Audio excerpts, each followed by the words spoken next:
Hey everybody, this is my Phoenix 30 boiler I installed myself, replacing an old oil-fired boiler. I have it set up here with 3 zones, 2 zones for heating, 1 zone for an indirect water heater. Ended up going with a separate controller, so all the boiler has to do is produce hot water, and this controller takes all the calls for the thermostat and runs the pumps. I also installed a indirect water heater feeding into an electric water heater tank, which is just acting as extra storage. You can see here it's been incredibly efficient. Had it running for 2 weeks now. I love this thing. I can't say enough good stuff about it. Let me take you around back and give you a good angle of how I did my install. It's not beautiful, but I don't have much space, as you can see. So let's take a look out back here. You can see I got my safety switch, my bird protection switch,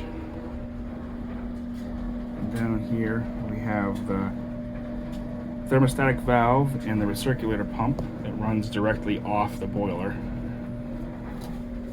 That circulator pump is for the closed loop. I ended up having to use adapters to go from the British standard thread that's on the boiler to NPT to make connections. In addition, for the pellet vent pipe, I had to get a special adapter from Duravent.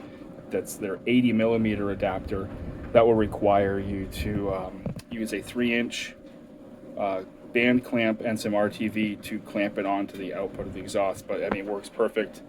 I have no leaks, no exhaust smell down here. It's been great. This is kind of how it's set up here. I made all this stuff myself.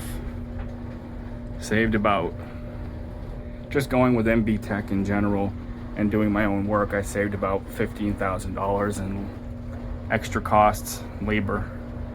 Yeah, I mean, it's been great. The only thing that I found is this recirculator pump allows heat to creep through the circuits.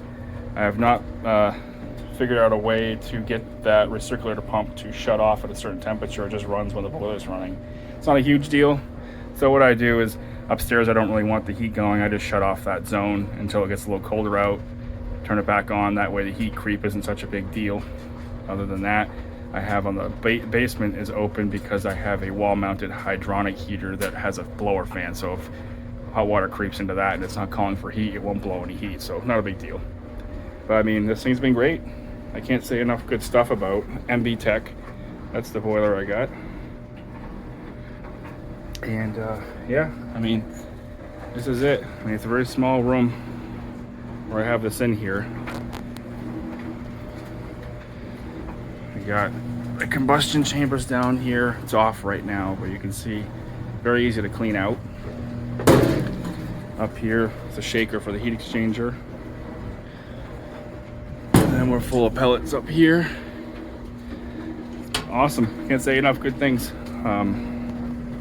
If you're a do-it-yourselfer, you can get this done. You just got to really refer to keep it within code of wherever you live. You know, everything I have has the proper things that keep it legal and safe. You can see here how I did my pressure relief valve because so I went the brass to iron, got my shut off there, made a boiler drain. Yeah, I cut up this back panel a bit. It didn't have this big open area because I wanted to be able to slide the panel on and off with the pipes connected. So I did hack it up a little bit so I could get access, but I mean, you can leave it off. I just opted to modify it slightly so the panel could be removed. You can see I opened up the bottom there. But yeah, I mean, really been really happy. MB Tech, can't say enough good stuff. They helped me out big time getting this everything I need to set it up. So thanks guys, appreciate it. If anyone has any questions, you know, hit me up on YouTube, Chris Digital 21. Be happy to answer the questions. Cheers.